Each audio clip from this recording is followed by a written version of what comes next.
pop the popcorn, grab a Coke, and find that old VHS. We're diving deep in cheesy flicks. Yeah, we're on a vintage quest. Low reviews but high on laughs. Let's give these films a cheer.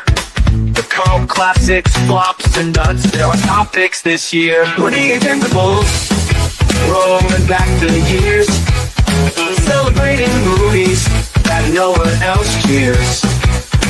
From backhand juice to epic fails, we say it's all good. We're the Ejectables, yeah, we're misunderstood. Welcome to the Ejectables. This is the show where movie enthusiasts Bill and Ian join forces with a weekly rotating guest to celebrate movies that we feel have been unjustly panned by the critics or sadly, go Bill, ignored and forgotten by audiences. Sorry. So today we are doing a very special Law episode, and we have a perfect guest for this. It's Chris Carbone. He's no phony. He's Chris Carbone. Someday he might win a Tony or a pony. That's right, it's Chris Carbone. He knows his movies, don't he? He ain't Tom Sawyer, but he's a lawyer. If you break your neck, he'll win you a check. That's right. He's no annoyer. He's a lawyer. It's Chris Carbone. He ain't no phony. Welcome, Chris Carbone. Chris Carbone.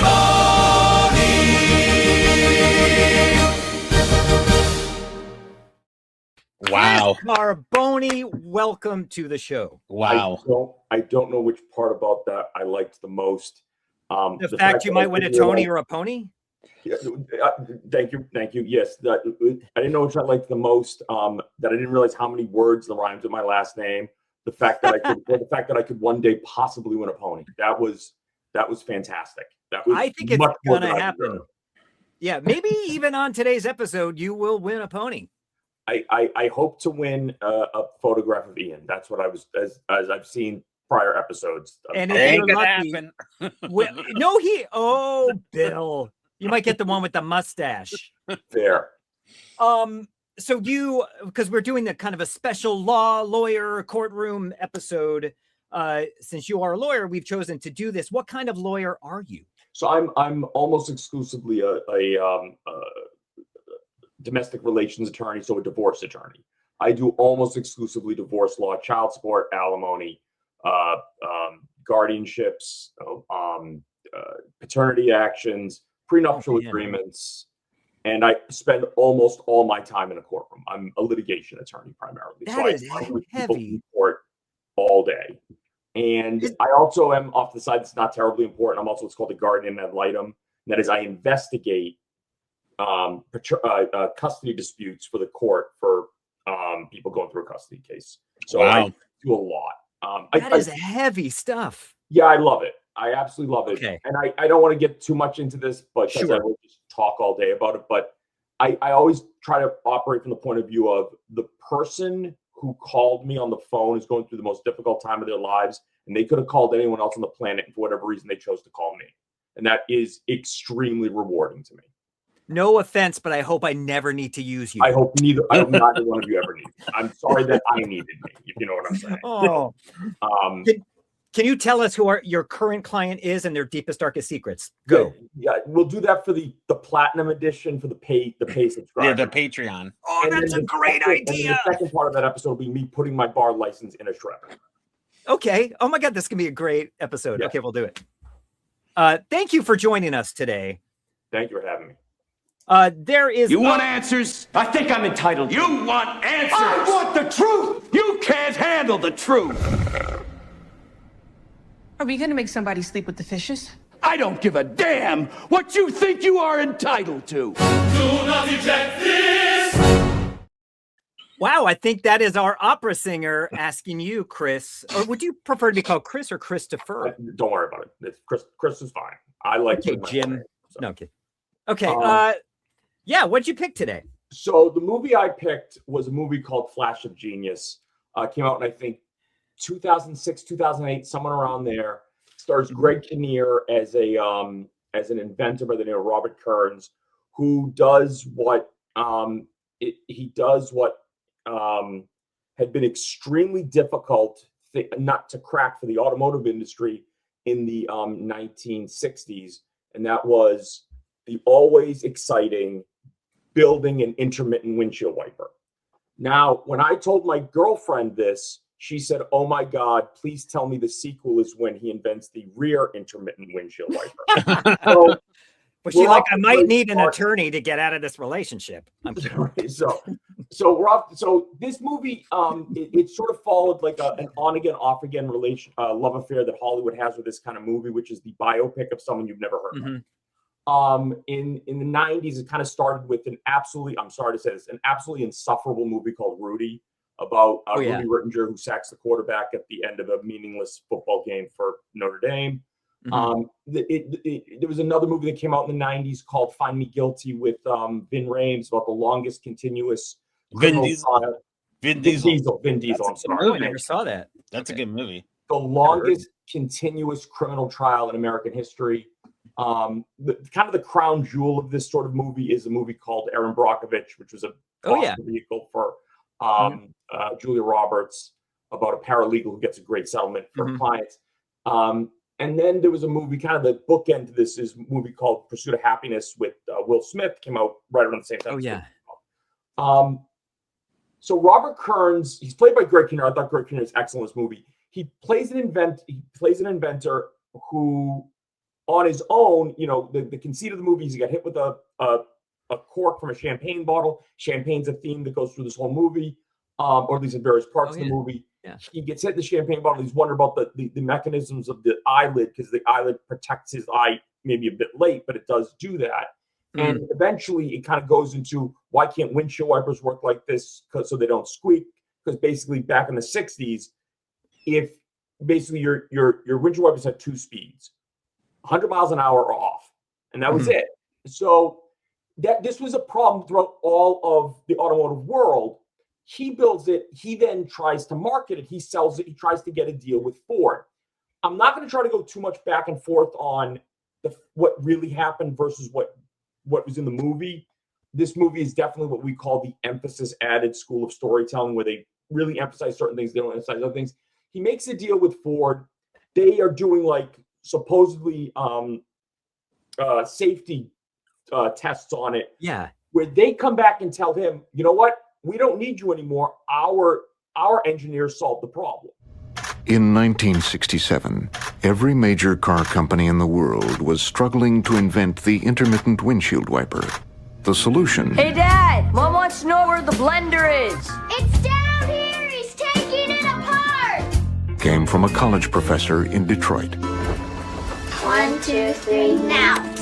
Wow. Ford is very interested. Why, Ford? Wow, they want it. Bob Kearns, winner of the wiper competition. Congrats. We're going to need a working unit from you. There's 20 million cars built in this country, and every one of them's going to need our wiper. They want out, Bob. Who wants out? Ford. Out? They have the unit. I know.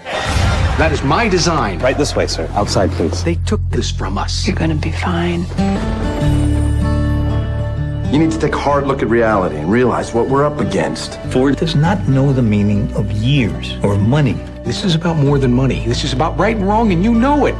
Kearns versus Ford. I'm not sure why, but I understand you'll be representing yourself. Are you backing out of this? Ford wants to offer your family $30 million. Do they admit it was my invention? Nothing makes you wonder what makes a man successful. Brains, talent, maybe it's some other thing.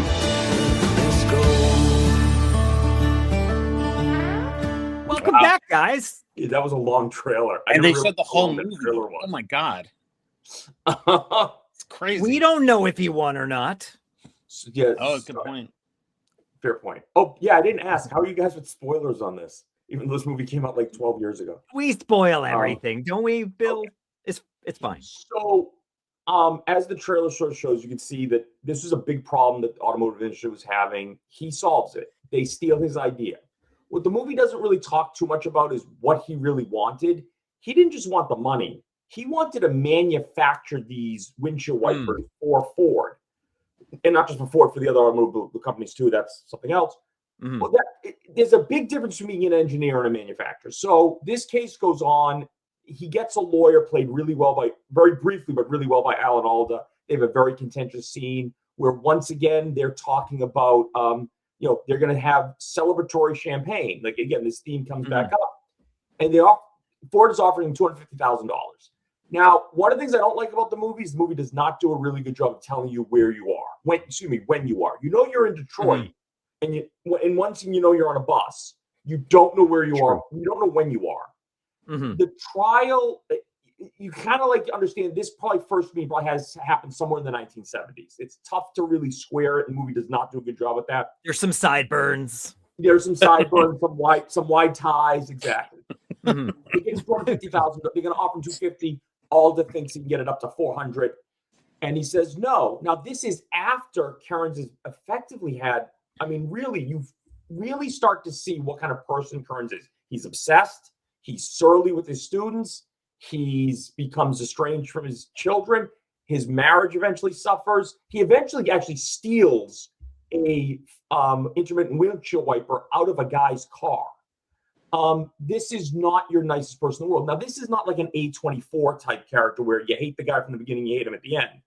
But the movie, one of the major things I love about this movie is they work really hard to.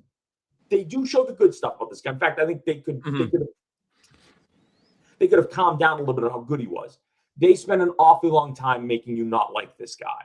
And I think that was a very important part of the movie. And I say this is the first of the two really big reasons I love this movie. I feel a lot the way as a lawyer with my client as I do the way the movie makers were with Kearns. You take your subject as you find them. You can't change the past. I can't. If my client is caught on a cell phone screaming at his soon-to-be ex-wife that he hates her and he hopes that she gets a horrible disease or he's going to take the kids to take the money, I can't make that video disappear. And I like the way the movie makers in this movie didn't make him a different person. He was difficult. He was obsessed. He was tough. So when the scene with Alda takes place, they were offering $250,000. It could be as high as $400,000 in the 1970s. That's a ton of money. Yeah. And he doesn't say no. And why doesn't he say no? Goes, well, did they say anything about the manufacturing rights? He wants to build these stupid windshield wipers. He can't. And that leads to the best thing in the movie. I know this is a weird thing because I'm a divorce attorney. The divorce from his wife. If this movie had been a bad movie, they would have not even mentioned the divorce. If the movie had been a mediocre movie, it would have done what they do in The Pursuit of Happiness, which is they kind of make it seem like it's the wife's fault. This movie takes it fully on the chin. It was Bob Kearns' fault for being obsessed with this case, not putting his family first, not being a provider, not being effectively a part of the household. Yeah. You lose that. And that goes away and you can't get that back. And the movie plays it off as if he is seeking out more a public apology from Ford as opposed to wanting to manufacture these things. It's absolutely. In fact, he actually says that line. Eventually, they offer him $1 million. And he goes, well, I'll only take the $1 million if I get a full page ad that says you stole my idea. So they eventually go to trial. I think the courtroom stuff is actually fine. It's not great. It's not terrible. It's fine. And I liked the scene where he talks about, that's the scene where he talks about A Tale of Two Cities. And I think that's a nice little conceit. I kind of like that. Yeah. Thought the judge was good. I like the judge telling him just to sit down at one point, not in an unkind way, but not in a nice way either. Judges do stuff like that. I liked his closing argument. But the thing that I loved the most was in between the last couple scenes of the trial, he's offered $30 million to settle the case. And again, no apology. You know, he's kind of gotten better in terms of his kids at that point. His divorce has happened. He's never going to be with his wife again. And he again says no. He wants the credit. He wants manufacturing. The jury comes back with a verdict, and it's $10.1 million. And there's a celebration and everything. I think that's nice. By the way, he represents himself in the movie, which, by the way, in real life wasn't true. Only with Chrysler, right? What? I've heard he represented himself only with Chrysler, not with Ford. It's even worse than that. He only represented himself in Chrysler for the damages phase of the trial. Oh wow. Okay. I believe I read that, but stuff's all over the place. He had a lawyer. He had a lawyer for the Ford case, but not in the movie. The movie he doesn't. I like his closing. So he goes through it all. He gets the $30 million, and then the movie ends. His supporters, of course, have the bottle of champagne ready again. And the last scene, one of the things that in this movie that comes up a lot is lighting. When Kearns is talking, he's usually very well lit. The scene where he barges in our friend during dinner. It's Dante Spinati who shot Failing Man. He's one of the best DPs working in cinema. I'm glad. I thought you would know a little bit more about me on that subject when I brought this up, so I'm glad about that. So the lighting is on him a lot. He's very well lit, and I think that's obvious. Obviously, it's intentional. Everything in a movie is intentional, and here I think it's intentional because one of the big things about Kearns was he wanted to be seen, and it's very important that he be seen, to his detriment. And the movie ends with Kearns looking out the window. His family's behind him at the restaurant. It's raining. It gets very bright on his face. And the look in his face has to be some version of, was this worth it? You know, in Rudy, he sacks the quarterback. Erin Brockovich, she gets the big settlement. Pursuit of Happiness, he gets the job at E.F. Hutton. Was this worth it? He gets $10 million after being offered 30. He doesn't get any credit. He's the conviction. The case he wins is for unintentional breach of a patent. This movie really, again, not the way other movies would have done it. Sure. This movie tried really hard to get you to think, was this worth it? And I deal with clients every day, sometimes in really difficult situations where we have to balance, is it worth it to go after these documents, to go after this money? You're going to end up paying me X amount of dollars to win some percentage of X. Yeah. Those things we deal with all the time, and questions that you have to ask clients all the time is, was this juice worth the squeeze, as the kids say? This movie lets you ask that question. The movie doesn't dwell on it. You have to dwell on it. And again, I don't want to get too much into how things happen or everything, but AI is a wonderful tool. If he had taken that, so one thing about the movie is it doesn't tell you when you are. The trial started in 1980, or it might have been 1982. It didn't end until 1990. That's what it was. He filed everything down in 1982. He filed everything in 82. The trial didn't end until 1990. And he died right afterwards, right? He died shortly thereafter, about 10 years later. Which was what? And then the writer of this died 3 months after Kearns died. If he got the offer of $1 million probably before he started the trial, probably before he started the lawsuit. At least that's the way it is in the movie. If he had taken that $1 million and put it in a regular index fund in 1980, it would have been worth by 1990 about $5.4 million. Wow. Now, that's bad enough. In real life, he didn't get $10.1 million as a judgment. He only got 5.2. It got increased to 10.1 with interest, penalties, and a deal he made with Ford. This movie really does make you ask the question, was all this worth it? Your marriage is gone. You're estranged from some of your kids. Your career's over. Yeah, you got money. You definitely have money. You don't get the apology. Was it worth it? And no. I love that question. And so, and it doesn't even matter if the movie doesn't answer it. I don't care if the movie answers it. I have to answer it. You have to answer it when you know the movie. You and your friends, when you go out and you talk about the movie afterwards, get to answer it. And I think the reason why I know this all works, I watched the movie with my girlfriend, and she said, loved the movie, didn't like him. And I'm like, perfect. That to me is perfect. I don't know if there's anything else I really wanted to say about the movie. I think I got to everything I wanted to talk about. But those are the two major reasons why this movie, as Bill said when he put me onto this, because it has to be a movie that speaks to you. Those are the two things that speak to me as a lawyer and as a person. We make decisions every day in our lives. Is this going to be worth it? And I love the fact the movie allows you to make it in the movie, at the very least, in a family-friendly movie, very much on the Christianity stuff. He starts the movie in church. a very wholesome middle America type vibe. The movie has the space to say, do you think it was worth it? By the way, Flash of Genius, it was in the movie like a flash. It was in the theaters like a flash. I think it cost $20 million to make. They didn't even bring in $5 million. Yeah. And was gone in like 4 weeks. And I never heard of it. I lived in Europe when this came out, and I'd never ever heard of it until Bill's like, this is the movie that Chris is doing. And I love a movie like this. It was old fashioned in a comforting way as far as like how it was made. And like, we love these biopics and the courtroom drama.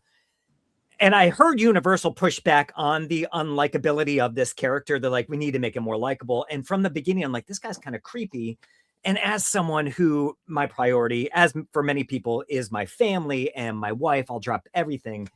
I could not relate to this guy. And I'm like, what a jerky scumbag. And there's a line in the movie I chose where the lead woman at one point says, a child deserves his mother more than a mother needs to be right.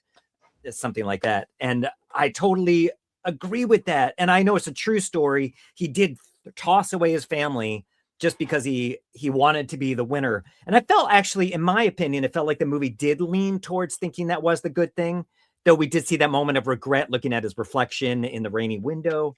I thought it was well made. I think maybe a different perspective on this story, maybe one of the children, maybe the kid that helps him in court, may have made this easier for me to appreciate and see what this did to this kid, as opposed to this guy who we are following through. And he's just kind of a prick. And one moment I laughed out loud is when he got off the bus in his pajamas. That actually happened, by the way. He had a nervous breakdown. They caught him. Way to laugh at a nervous breakdown, Ian. I always laugh at nervous breakdowns. When you had yours, Bill, I was like, no, the second one you laughed at. Oh, that's true. Yeah, not the third. Well, third hasn't happened. You sent me fruit. I liked it. I think that, yeah. Did you like the fruit? Did you eat it yet? Because that would be rotten by now. It's been a week. Yeah, no, I put it underneath my bed. It's fine. Okay, good. I liked it. I think it's well made, very well acted. Kinnear was really didn't love it though. Yeah, he was really good. I just could not connect with that choice. I'm like, oh, and I know it's real, but yeah, I couldn't get on board with that. But I think it's a very good pick for the show. What do you think, Bill? I like Dark Kinnear. I love autofocus. Dark Kinnear, yeah. I love when he goes dark. I think he's an underrated actor. I think he's really good, and he deserves more chances to be dark.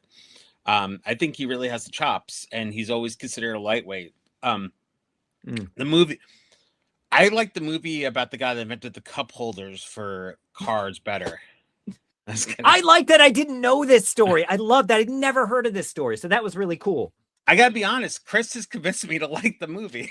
I'll be honest. I was like, what the fuck? I saw it. I rented it. I thought it was stupid. And then I suffered through it again. And then Chris has made me change my mind. I go, oh, that's pretty interesting. I get what they're doing. It makes Tucker look good. And Tucker's a really bad movie. Yeah, you know, I like these biopics. They really swung for the fences. It could have been 20 minutes shorter. Lauren Graham, who's such a great actress, is totally underutilized. Yes, very much so. But she was good in this, though. I really liked her. Yeah, she's I agree with Bill. Yeah, she's underutilized. Yeah, for sure. Dermot Mulroney was probably the best part about it. He's so good. He has such gravitas on screen. No, he was barely in it as well. I know. I think they cut him out, but I think he was great as like the sage and stuff like that. I was trying to think of a comparable movie where it's like you're going, like Tucker. Yeah, Tucker's like you're going against, I guess in Detroit, these big three were very powerful. Now they can't give their cars away for free unless Trump gives you a tax credit. Right. But Chris has convinced me it's a good movie. I have to tell you, Chris, Bill may have influenced my initial. He influenced me before I saw it, so it's nice to hear. What did I say? Around Bill. Bad, right? I said it was bad, right? You said it was one of the worst films ever made. Dude, you told me it was a bad movie, and I chose it. So I kind of feel like I win no matter what happens. Yeah, yeah, you got me. You got me convinced. I don't know how I would have felt about it if I didn't have that influence, but I ended up liking it. as a screenwriter, it's a lot of telling, and it's like yes. like it's okay, you want to show, not tell. I don't care that it's about the intermittent windshield wiper. I still don't really get what it is, but that's so important. Like so Greg Kinnear supposedly kept this on his the script on his nightstand for 3 months, wouldn't read it. Yeah. It was about a windshield wiper. Yeah. That's the whole point, though. And that's why I can understand why no one went to see this movie. Yeah. But that's not the point. The point is what's yours? What are you willing to do for it? And what are you going to give up? And it's funny. I don't want to draw too much attention to the movie, but right after I saw this movie, I saw Jay Kelly. Yeah. And Jay Kelly, I really like. It's a horribly depressing movie. But the thing I liked about Jay Kelly is there's a scene where he's talking to his oldest daughter, and she why did you, in effect, and I'm paraphrasing, why did you always choose movies over us? And he said something. He said, I was in an industry where in order to be really good, it has to be everything. You have to do it. You have to put absolutely everything you are into it. Well, suing Ford is an awful lot like that. And I liked that aspect of what did you give up? He gave up again, not to be so trite about it, but it's like Avengers. But he's his own worst enemy. And for sure. I love that it was about such a seemingly mundane, like when I was like, oh, that was appealed to me. I just don't think you want to live next door to this guy. He seems like a guy that would be mad about the bushes. He seems like a nightmare. He seems like a guy who'd be mad about the bushes, but if your blender broke down, oh my God, he'd be over in a heartbeat. He'd be amazing. Yeah. Too bad he's dead. Oh, well. The idea that a person's best quality is usually also their worst quality. I love all that. Anyway. You convinced me, Chris. I think good job, Chris. Hey!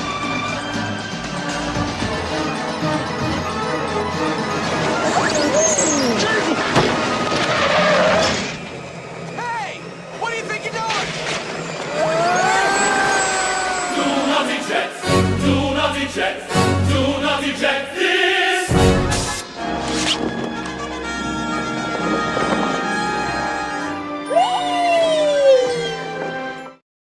What did these mean anymore? What do they Number mean? 5 almost died, and he had a parachute, luckily. Woof. That is what that means. That is what that means. There's deep meaning in there, Bill. Jeez, like the fruit under your bed. Okay. Sorry. So that was the opera singer asking me what my pick was this week. And Bill's going to think I'm crazy, but this was my favorite movie of 2021. In my humble opinion, The Last Duel is one of Ridley Scott's very best films in his top 10. It is written by Matt and Ben and co-written by Nicole Hoff. I can't say her name. Can you say it? Hoffsinger? I'm not saying it, but I love her. She's the she's great. She did Walking. She's done a lot of great movies. Walking is so good. And Can You Forgive Me? Yes. So great. This movie, I resisted that. I think it was poorly advertised. I was like, that looks so boring. And Matt and Ben in a period piece, it's going to be so goofy. I eventually went because it got such high ratings. It bombed. It cost $100 million and made around $30 million. But it was right after COVID, man. Yeah, but it still bombed. It's still bombed, Bill. COVID.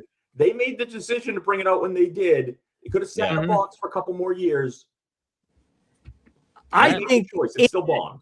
80s or 90s, this kind of film with this level of acting and writing, I think this would have been an Oscar contender, but it was totally forgotten and ignored. Let's go to the trailer and we can just continue the conversation. There is only one question that matters. Do you swear on your life that what you say is true?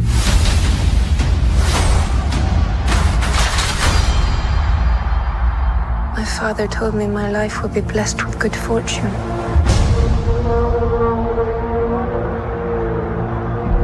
I'm married.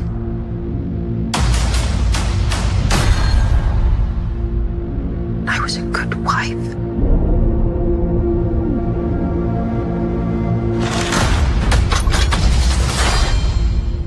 And then was judged and shamed by my country.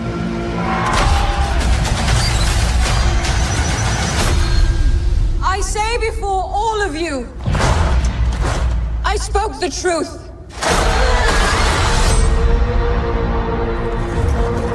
A most unspeakable charge has been brought against you. Jacques Legris entered our home. He attacked me. The accusation is false. I am telling the truth. The truth does not matter. There is only the power of men. This should be settled quietly. I'm innocent! I request a duel to the death. If you lose, your wife will suffer dire consequences. One of us has lied. Let us let God decide. You do not believe me. I am risking my life for you. You are risking my life so you can save your prime.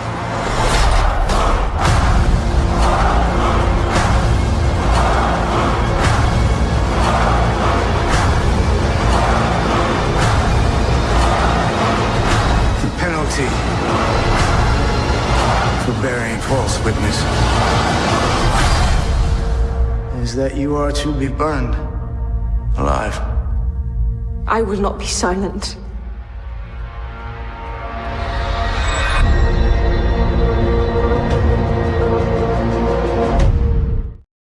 It's so good. It deals with complicated issues in mature ways. It tells this story from three different perspectives as the husband, the wife, and the potential rapist. It's up to us to decide. What's that? The accused. The accused. Thank you. You're talking to a lawyer, Ian. Yeah, that's true. No, I'm glad you jumped in there. I love how it's told. It's a little bit, it's not an action movie. It has intense and incredible action. I think I was afraid it was going to be like a sort of cheesy Gladiator, like crowd pleasing, corny CGI. Gladiator's a great movie. What are you talking about? I know it won the Oscar. I thought it was super cheesy for me, at least the end. Yes, so both of them. This movie, it's so good. It's mature. It's adult.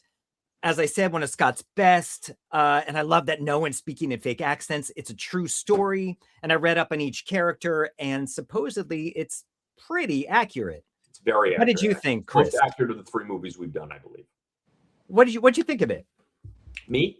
Yes, you. So this is just sort of like a classic. I almost feel like you named the movie because you knew I was going to be on it on the show. Oh, for sure. Yeah. But no, not even the trial aspect. So like it has every aspect of a movie that I like. I love period pieces. I love historical fiction, historical dramatizations. Mm-hmm. The cast is stupid good. Ben Affleck and Matt Damon. Okay, that's great. But like actors down to the guy Legris is confessing his sins to is Clyde from Unforgiven, the one-armed cowboy. The cast is just extraordinary. Deep dive, Chris. I think Damon loses himself in this role. Not as much Affleck, but he's not in it that much. But Damon, by the way, was an absolute badass. He was an absolute animal. He fought in Scotland. He fought obviously in France. When the Last Duel takes place, he's 55. He's doing that fight at age 55. He died 10 years later on a crusade in Turkey. So I could do that myself in a couple of years. Yeah. So I loved this one. I absolutely loved this movie. I liked the storytelling device, but only in retrospect. As they were going through it, I was like, this is driving me crazy. But when it was over, I really thought it was compelling, especially because it really does eventually tell the story from her point of view. She becomes the most important character by the end of the movie, which is kind of a message about rape accusations in general. They should be the most important person. And we have a tendency, myself included, having done some criminal defense work in my past, myself included, we put the emphasis on other things. And I think this movie did a great job of putting her at the end, at the center. And so when she was at the center, when you said the action was really good, the action is really good, but only after you feel like you're in a pressure cooker. Oh my God, yeah. It just ratchets it up to the point of like, it just has to be over one way or the other. It just has to be over. You said it when you were reviewing my movie. The moment of the movie I did not expect at all was when the movie goes very conservative, very old-fashioned. You see throughout the whole movie the 3 points of view, When she's sitting with her child, all of a sudden it isn't important anymore. And she puts it herself. You've already quoted it. I realize only now it's far more important for a child to have a mother than it is for that mother to be right. Yeah. And it just blows the movie open. And it's the last few scenes. This is the movie at the end. I could not stop watching it. Oh, same. Was that this movie becomes a statement of female bravery, not heroism, because heroism implies a choice. She didn't have a choice. Her husband didn't give her a choice. She stuck it. She didn't know she was going to be killed. She was property. What was that? Say it again. She was property to him. He was 100% property. But it was about his ego. She still imbued a truly noble virtue, being brave. She was brave through it all. She stuck with it. She didn't falter. She knew what happened to her, even if we as the audience didn't. And that actress crushed this gosh darn role. She crushed it. And that, to me, if this movie were a terrible movie, it would have ended with her on the battlefield fighting Legrees. Okay, sure. And don't say that isn't a possibility. But instead, it kept her in the period. It kept her in the time, and it kept her brave. This movie was fantastic. It is again, if your show is about anything, and it is about lost masterpieces, this is one. Had you seen it before? Great director, great storytelling, great actors. What? Had you seen it before? No, I only saw it because you recommended it. Wow. I saw it. I thought this movie was great. I'm so glad you watched it and felt that way. I wish, before you go in, Bill, I just wish it had ended like 2 minutes earlier, because there's this end tag-on scene, which I think kind of cheeses it up a bit. I wish it ended as she went through the gateway. But you want to know why that's in there? In my opinion? Yeah. So we as the audience know that's Damon's son and not Legreese's, because he has blonde hair. I'm not joking. That's why it's to be why it's there. Okay. Just very quickly about the historical accuracy about the movie. Everything we pretty much know about this case was from Legreese's defense attorney's notes. You can still find them. You can actually take them out of what really amounts to Paris Library. They're still there. The detail, it's all in the movie, and it's all accurate. It's crazy. But the part that I thought was, I'm sorry, I thought it was funny, even though we're talking about a rape case, was when we're doing the trial and she has to testify, and they keep harping on the detail of did she have an orgasm? Because the little death.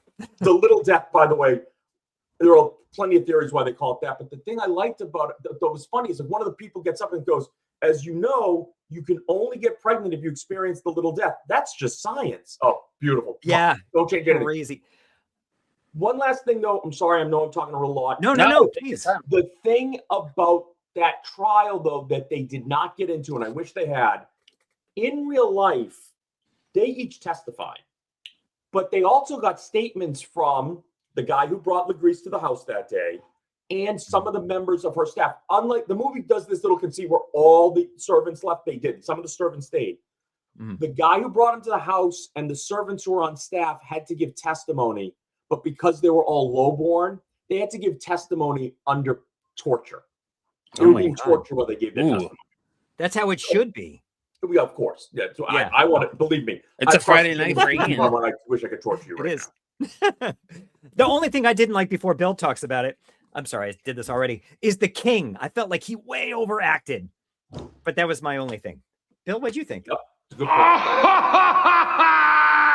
I like it. Let's do it. Okay, let's do it. Yeah, I saw it when it came out. I didn't see it in the theater. I thought it was awesome. Yeah, I mean, what can you say? I'm just shocked that Ian picked a good movie. What? Thank you. I know I made him sit through something else coming up in one of our episodes. He's like, that was one of the Every worst. one of your movies are terrible except for this one. Not true. No, but I have friends I've told I love this movie. They're like, oh, I didn't like that. I think it's a movie because everyone tends to watch a movie at home with a phone in their hand. If you watch this movie with a phone in your hand, you're not going to like it. It demands attention. And if you miss details, it's going to be boring. It is. Okay, let's do it. Oh, is that the soldier you've told me so much about? Oh no, that's another bad one that I chose. Oh, the soldier? Oh yeah, that was horrible. Yeah. Yeah, that's horrible. I have a couple of bad ones coming up. Sorry. That's the wrong. Oh, you'll die, all right. No, I don't think so. Not by you.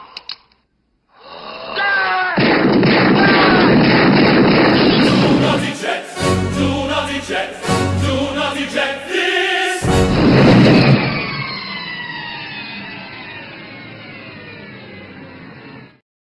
What movie is a big?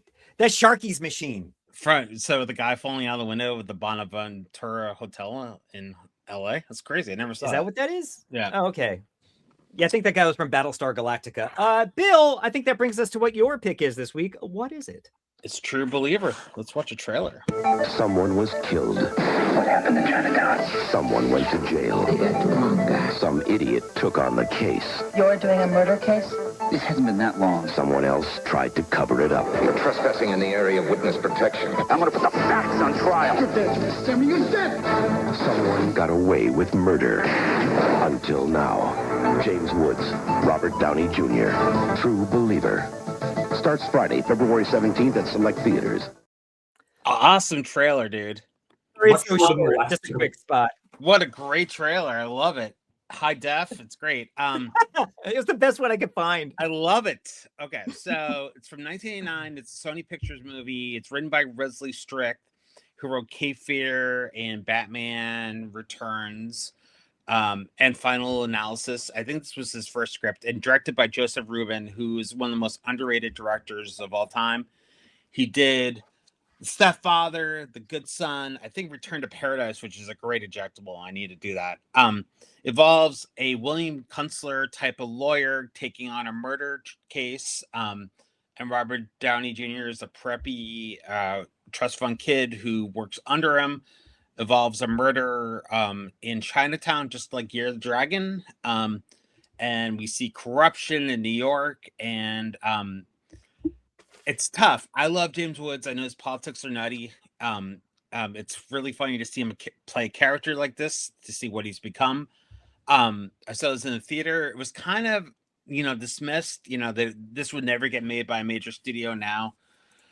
It's a great courtroom thing. Kurtwood Smith is the evil guy. He's so good in it. You forget that, him and RoboCop before he went on that 70s show. Oh yeah. It's a perfect programmer like they don't make anymore. Well, Chris, what do you think? So, I had to find the movie. That was a challenge. Absolutely no recollection of this movie at all in any way. Yeah. I hate to do this, but I want to spend a little bit of time talking about my reaction to effectively what amounts to the very first scene of the movie. So the first scene is actually the fight that breaks out in the prison. Fine. Oh, with the knives. Okay. Yeah. Reminds me of Emerson. Yeah, very much so. Especially when we take knives to our hands and stab each other with them. And then it goes to Downey Jr. gets out of a cab, has to find this lawyer that he's now working for, Dodd. Is it Dodd or Dobbs? I can't remember. I think it's Dodd. I think it's Dodd. So he gets there, goes to the courtroom, sneaks up behind the people at the defense table, and it is guy in a really good suit. So we've all been in a courtroom. Maybe we haven't all been in a courtroom. We've all watched television to this point. Here's how a courtroom goes in every courtroom scene, including the one at the end of the movie, which just drives me up a wall. Jury, plaintiff's table, aisle, seated in order, defense counsel, defendant. We've seen it a million times. It never changes, doesn't change in courtrooms either. That's exactly how you do it. Okay? He walks in, Downey Jr. sits behind defense counsel table, introduces himself to the guy he thinks is Dodd, says he loves him, he can't wait to listen to him, goes to the guy he thinks is the defense attorney, the defendant, and says, you're in really good hands. But of course, that turns out to be James Woods and Dodd. Why are you seated there? Why is James Woods sitting there? But I would say as a screenwriter, it's a perfect way to introduce a character. So who cares about verisimilitude, dude? Because at the end of the movie, he's not sitting there. Yeah. You just sat there just to make Robert Downey Jr. look like an asshole. Just say that then. because then you go into this absolutely mind-numbing set of scenes, which is, I understand why they did it. It's to make the preppy kid look stupid. Fine. But that's the only reason to do it. You then go to this whole thing where they walk out of court. What does Downey Jr. say? I followed your whole career, read every article about you, but you've never seen a picture of him? It's the 80s. Yeah. No, baloney. They had a thing called... There were no cameras back then. Do you want to know what I can tell It's the 80s. Because they go back to the office and you see his entire collection of newspapers about himself. Every article's from But you're trying to tell me marijuana aged him forever. He's a big pothead. Marijuana aged him forever. He doesn't know what he looks like. He looks exactly the same. I love that he's the druggie and like the hippie, and Robert Downey Jr. is like the conservative, doesn't do drugs. Opposite. So the movie then breaks into the next scene, which is him opening up basically what really amounts to a package of money, saying this is why we do it. And the very next scene is the guy's mother shows up and he's off the races. He's going to do it for the right reasons. There's absolutely no transition. We see no reason why he wants to do it. And the fact that he used to be a 60s hippie type lawyer. This amounts to this really does become what amounts to a very long two-parter of Law and Order.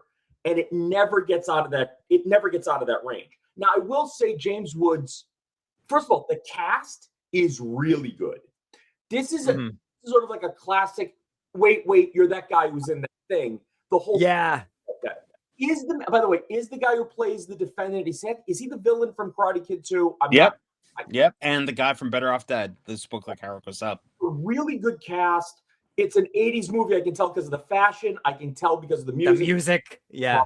Junior in it. So it was the cast is so good, and they just do this to us. This paint by numbers, not interesting, not compelling story that we all know how it's going to end. My favorite scene, oh my God, I almost forgot this. It only amount to the longest evening in New York history. They get the next day's paper. They're reading it. James Woods says, I got to go. It's been a long day. It's late. Goes back to his office, gets beaten up by a white supremacist, turns out not to be a white supremacist. He then goes to the police, looks at, same night, by the way, goes to the police, looks around, same night, then goes to the guy's house who's a big-time white supremacist. The kid is still up. Like, it's got to be like 3:30 in the morning at this point. No, but wait, I'm not done. They get to the house. Remember now, the guy who attacks him is not now a white supremacist. Gets to the house, goes into the house where, of course, you see American flags with swastikas, or as I like to call it, the modern decor of any Bill's house. Yeah, I was going to say, it reminds me of Milford, Connecticut. Hey, wait a minute. Not true. Down, goes there, and waiting for him are three guys with shotguns. Blew the whole thing. Yeah. What were they doing there? They don't know he's coming. The guy who went to get him was not a white supremacist. They established that in that scene. Do they just hang out at this guy's house? Yes, they're white supremacists. By the way, so of course but it's not just him. It's him and a bunch of other dudes. Were they just hanging out at 3:30 in the morning with shotguns? Yes. And the other thing is Francis / Psycho from Stripes is one of the three guys where he basically plays the exact same person. Soundtrack was very good in this movie. Yeah, I did like the soundtrack. It is very loosely based on an actual case. The murder. Really? You didn't know that? No, I didn't know that. It is very loosely based. So it's funny you said he's a William Kunstler type character. Yeah. The original attorney who represented in real life, it's based on a guy by the name of Chul Soo Lee, it's the exact same fact pattern. Crime he supposedly doesn't commit, kills a white supremacist in prison. And the attorney who represented Chul Soo Lee does the same thing James Woods' character does. He goes back to the end and says, you know what, we got to try that first case over again if we're going to win the second case. Originally, he was represented by the guy by the name of Weinglass. Weinglass was actually partners with William Kunstler. Oh, wow. Ultimately, he's represented, and Dodd is actually based upon a guy by the name of Tony Serra, a very well-known monk-like attorney in San Francisco. He's still alive. He's in his 90s. He didn't like the movie. He said he didn't care because his problem was he's a genuine Marxist. He's a genuine radical leftist Marxist person. Like Ian. And he didn't like the fact that Dodd's character was based on sort of like he lost his way 60s counter-revolutionary. Everything else with the movie's made up. Kurtwood Smith is excellent. But again, these things that just, it angers me. You think you could just call opposing counsel to the stand? In Massachusetts, by the way. But there'd be no movie. There'd be no movie. Maybe there shouldn't have been. So the whole point, though, is if you want to call the opposing attorney to the stand, forget the fact that he's a DA. Forget that. Forget that entirely. I have to go to the state Supreme Court and ask them to do it. It doesn't happen overnight. The whole thing when he calls the guy, by the way, that's the funniest line in the whole movie, is when the guy says that the phone company killed JFK, and they actually rely on his testimony. And Robert Downey Jr. goes, wait a minute, does this mean the phone company killed Kennedy? Excellent. Yeah. They do this whole, just pull this guy out of left field. They have him sit down. They do an entire hearing on. Those hearings take years to do. Just to give you some example, this the motion for a second trial, he got convicted in 1977. He got he got the motion allowed in 1978. The rehearing took place in 1979. The rehearing, by the way, just to get that guy to testify, that happened in 1979. He wasn't allowed a second trial until 1980. This whole thing makes it seem like it happened on a Tuesday. I know, but that's a movie for you. But that's the thing. It's not compelling it doesn't feel like there are any stakes involved. Yeah. It doesn't feel compelling. They're not. What about James Woods' ponytail? Did you? I think that should have won an Oscar. Ponytail was amazing. I believed it. Yeah. This is a movie I saw when it first came to VHS. Totally forgot about it. I watched it when Bill had me watch it. It is like you said, Chris. It feels like a not so subtle version of Law and Order. It's very cheesy 80s. I think it is entertaining though, because I don't obviously have the law knowledge that you have. I love how long it took them to realize that Chinatown is only 15 or 5 minutes away from the emergency department. Why did it take them an hour to get there? But whatever. It's a goofy sequence. It's such an 80s movie. It's such an 80s movie, and I appreciated it for that. For an 80s movie, it's not bad. It's not subtle. I just want to say one thing to try to resurrect Bill's opinion of this movie. There's a scene where James Woods is waiting for Kurtwood Smith to get out of the meeting, and he looks at a picture of Kurtwood Smith on the wall, and the picture is the picture of him sitting in front of a table full of cocaine with guns and money. And all I remember thinking when I saw that was, you know what? This movie seems really over the top, but in hindsight, the 80s were kind of over the top. They were. So in a way, I kind of can see what the period was about. It reminded me a little bit. It fits I think this movie does fit its time. It's entertaining.